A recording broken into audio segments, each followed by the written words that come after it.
নমস্কার, আমি অভিজিৎ দাস, মাই network YouTube channel এবং ওয়েবসাইটে সকলকে স্বাগত। আজ আমরা শুরু করছি কম্পিউটারের ইনপুট ইউনিট সম্পর্ক।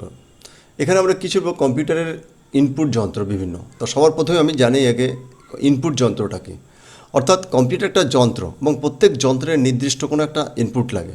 সেই যন্ত্র নির্দিষ্ট ইনপুট নেয় এবং সেই ইনপুট নিয়ে তার বিনিময়ে সে তার আউটপুট দেয়। যেমন আমরা যদি কোনো একটা আটার মেশিন দেখি, সেখানে আমরা সে গম একটা ইনপুট নেয়, সেখান থেকে আমরা কী করে আটা আমাদের আউটপুট হিসেবে দেয়। তেমনই আমাদের কম্পিউটার কিছু ইনপুট নেবে এবং সেখান থেকে আমাদের আউটপুট দিবে। কিন্তু সেই ইনপুট এবং ইনপুট নেওয়ার জন্য যে যন্ত্রগুলো ব্যবহার করা হয় তাকে বলা হয় ইনপুট যন্ত্র। তো ইনপুট ইউনিট বলা হচ্ছে। ইউনিট মানে কি, অনেকগুলো ইনপুট যে যন্ত্র এখানে আছে, এখানে একাধিক ইনপুট যন্ত্র এখানে আমাদের আছে। তো সেইগুলো সম্পর্কে আমরা এই ভিডিওতে পড়ব। তো এখানে দেখো আমাদের ইনপুট ইউনিট কী। তো হলো ইনপুট ইউনিট হলো কম্পিউটারের সে অংশ যার মাধ্যমে ডেটা বা ইনস্ট্রাকশন বা নির্দেশনা কম্পিউটারের ভেতরে প্রবেশ করানো হয় এবং ইনপুট ইউনিট ব্যবহারকারীর দেওয়া তথ্য এমন রূপান্তর করে যাতে কম্পিউটার তা বুঝে ও প্রক্রিয়াকরণ করতে পারে। অর্থাৎ ইনপুট ইউনিটে মূলত তিনটে গুরুত্বপূর্ণ কাজ কী করে।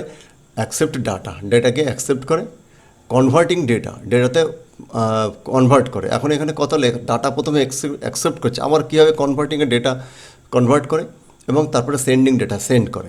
তো এখানে এটা বোঝো যে ডেটা অ্যাকসেপ্ট করে অর্থাৎ মানে কি, আমি মনে করো কিবোর্ড থেকে আমি এ টাইপ করবো, তাই কী করলাম, কিবোর্ড থেকে আমি এ প্রেস করলাম, কি মানে আমাদের কিবোর্ডের মধ্যে এ লেখা আছে দেখতে পাচ্ছি, তো সেখানে আমরা কী করলাম, সেখানে এ প্রেস করলাম। তো এ প্রেস করার ফলে আমাদের কী হয়, কম্পিউটার সেটাকে অ্যাকসেপ্ট করলো। তো অ্যাকসেপ্ট কীভাবে করে, কম্পিউটারে এর নিচে কিছু ইলেকট্রনিক সার্কিট আছে, সেই সার্কিটের সঙ্গে আমাদের কি কানেক্টিভিটি ইউজ করা হয় এবং কানেক্টিভিটি যখন আমাদের হয় তখন কি একটা সিগন্যাল তৈরি হয়। তো এখানে কি দেখো, ইনপুট ডিভাইস থেকে পাওয়া তথ্যকে কম্পিউটার বোধগম্য বাইনারি মেশিন ল্যাঙ্গুয়েজে রূপান্তর করে। অর্থাৎ কি আমাদের কী কাজ করলো, আমাদের যে একটা সিগন্যাল তৈরি হলো, তো সেই সিগন্যালটা কী করলো, তারের মাধ্যমে অথবা বিনা তারের মাধ্যমে কী করলো, সেটা সিপিইউর কাছে পাঠালো। সেটা সিপিইউর মানে কি, অর্থাৎ র্যামের কাছে পাঠালো, র্যাম সেটা সিপিইউর কাছে পাঠালো।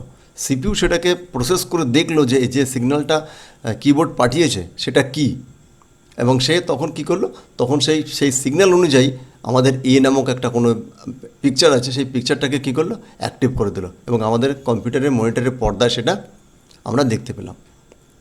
তো এই যে এখানে জিনিস, এটা কী করছে, অ্যাকসেপ্ট করছে প্রথমে ডেটা, তারপরে কী করছে, কনভার্ট করছে, সেটাকে আমাদের সিগন্যালে কনভার্ট করছে। সেই সিগন্যাল আবার আমাদের কোথায় প্রেরণ করছে, সিপিইউর কাছে প্রেরণ করছে। কেন প্রেরণ করছে, যে আমি যে সিগন্যালটা তোমাকে দিলাম, অ্যাকচুয়ালি সিগন্যাল জিনিসটা কী সেটা তুমি দেখো। তো ইনপুট ইউনিটের এগুলো হলো কাজ।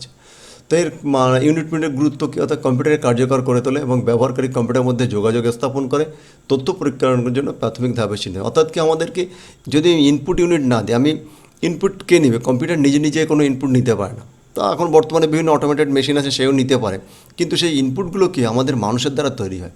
তা সেই মানুষ কীভাবে কম্পিউটারকে ইনপুট দিবে, তা সেই যে যন্ত্র ব্যবহার করে ইনপুট দেওয়ার জন্য তাকে বলা হচ্ছে ইনপুট যন্ত্র। তো ইনপুট যন্ত্রের মাধ্যমে আমাদের কী করছে, কম্পিউটারকে আমরা ইনপুট দিই। আর ইনপুট যে যন্ত্র, সেই যন্ত্র প্রত্যেক যন্ত্রের এই তিনভাবে কাজ করে। একটা কী করে, ডেটা অ্যাকসেপ্ট করে, তারপরে কনভার্ট করে এবং তারপরে আমাদের প্রসেসরের কাছে পাঠায়, সেটা প্রসেসর সেটাকে ডিকোড করে তার সেই অনুযায়ী আমাদের ছবি আমাদের পর্দায় বা আমাদের আমাদের প্রিন্টারে বা আমাদের স্পিকারে সেগুলো প্রদান করে।